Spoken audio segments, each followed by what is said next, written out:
We are Onyx Imaging. We are the highest rated and most reviewed printer service center in Oklahoma.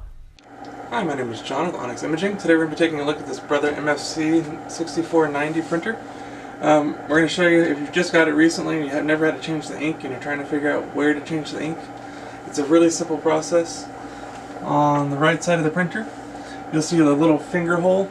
Just stick your finger in there and pull down. There you'll look at all the ink. In order to get out whatever color needs replaced, or if all of them need to replace, you're just going to push down on the color tab and pull out your ink cartridge.